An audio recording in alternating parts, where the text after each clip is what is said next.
Boche Gold and Diamonds. Buy now, pay later. Pothundi ഇരട്ടക്കൊലപാതക കേസിൽ കുറ്റപത്രം ഉടൻ സമർപ്പിക്കുമെന്ന് തൃശൂർ റേഞ്ച് DIG ഹരിശങ്കർ. കുറ്റമറ്റ രീതിയിലായിരുന്നു പോലീസ് അന്വേഷണം. സജിത കൊലപാതക കേസിന്റെ വിശദാംശങ്ങൾ പരിശോധിക്കും. തുടർ നടപടികൾ ചർച്ച ചെയ്യാൻ പോലീസ് യോഗം ചേർന്നുവെന്നും അദ്ദേഹം പറഞ്ഞു. അത് ഇന്ത്യൻ നിയമം അനുസരിച്ച് ബെയിൽ കണ്ടീഷൻ വയലേഷൻ എന്ന് പറയുന്ന ഒരു ക്രിമിനൽ ഒഫൻസ് അല്ല. ബെയിൽ കണ്ടീഷൻ വയലേറ്റ് ചെയ്താൽ അതിൽ നമുക്ക് ചെയ്യാൻ പറ്റുന്നത് ബെയിൽ ഫോർഫീറ്റ് ചെയ്യാൻ പറ്റാം. ജാമ്യം എത്ര തുകയ്ക്കാണോ ആ തുക ഫോർഫീറ്റ് ചെയ്യുക, ജാമ്യം നിന്ന ആളുകളെ നിന്നും ആ തുക കണ്ടുകെട്ടുക.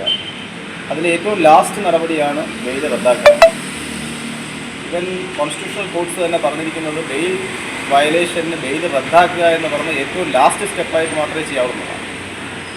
അപ്പോൾ നമ്മുടെ ഒരു ലീഗൽ സിസ്റ്റത്തിനകത്ത് ബെയിൽ വയലേഷൻ എന്ന് പറയുന്ന പ്രോസസ്സ് പെർസെ ഒരു ക്രിമിനൽ ഒഫൻസ് അല്ല. ഒരാളൊരു കുറ്റകൃത്യം ചെയ്യുന്നത് പോലെ ഒരു കോഗ്നിസബിൾ ഒഫൻസ് ആണെങ്കിൽ, ബെയിൽ വയലേഷൻ ഒരു കോഗ്നിസബിൾ ഒഫൻസ് ആണെങ്കിൽ സ്വാഭാവികമായിട്ടത് കാണുമ്പോൾ തന്നെ പോലീസിന് ഇടപെട്ടൊരു കേസ് രജിസ്റ്റർ ചെയ്ത് അറസ്റ്റ് ചെയ്യാം.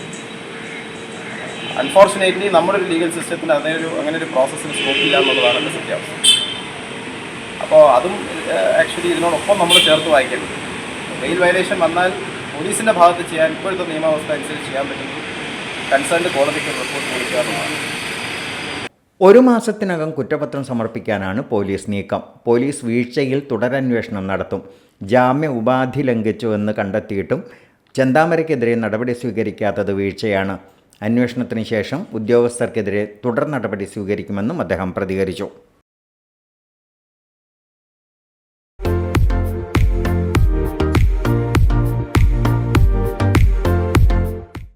Dot view news. കാഴ്ചകളാണ് ലോകം. കണ്ടു തുടങ്ങുക.